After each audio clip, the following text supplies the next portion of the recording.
தேசிய கல்விக் கொள்கையை ஏத்துக்கலன்னு தமிழ்நாட்டுக்கு தர வேண்டிய நிதியை தர மறுக்கிறாங்க. 10,000 கோடி ரூபாய் பணம் கிடைக்கும் சொன்னாலும் நாங்கள் கையெழுத்து போட மாட்டோம்.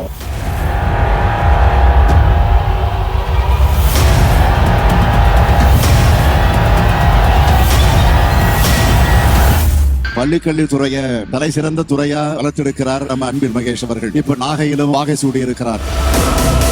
தமிழ்நாட்டோட முதலமைச்சர் தன்னை வஞ்சிப்பவர்கள் யாராக இருந்தாலும் சரி, தன்னை விமர்சனம் செய்வர்கள் யாராக இருந்தாலும் சரி, அவர்களுக்கெல்லாம் அன்பை மட்டுமே மீண்டும் பரிசாக அவர் வழங்கி கொண்டிருக்கின்றார். அந்த அன்பு உள்ளத்தினுடைய வயது 72. அதில் இருக்கின்ற 7 என்பது அடுத்த ஆண்டு தேர்தல் முடிந்த பிறகு 7வது முறையாக திராவிட முன்னேற்ற கழகமே ஆட்சி பொறுப்பில் இருக்கும். அதில் இருக்கின்ற 2 என்பது முத்துவேல் கருணாநிதி ஸ்டாலின் எனும் நான் என்கின்ற 2வது முறையாக ஆளுநர் மாளிகையை அதர வைப்பார், நம்முடைய கொள்கை எதிரிகளை பதற வைப்பார் தமிழ்நாட்டுடைய முதலமைச்சர் அவர்கள்.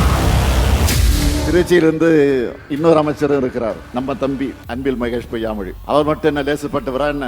பள்ளி கல்வித்துறை அமைச்சரானதுமே அரசு பள்ளிகள் வறுமையின் அடையாளம் இல்ல, பெருமையின் அடையாளம்னு சொன்னார்.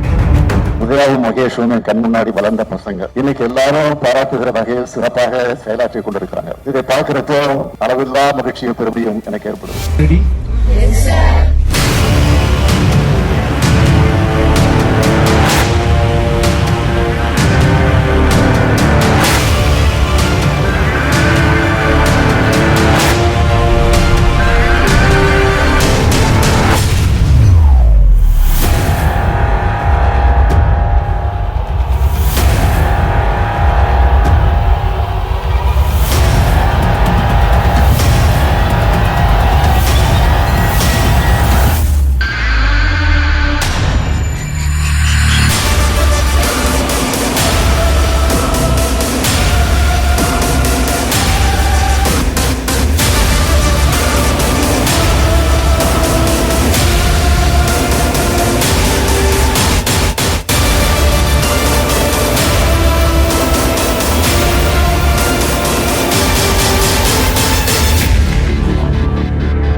தமிழ்நாடு போராடும், தமிழ்நாடு வெல்லும்.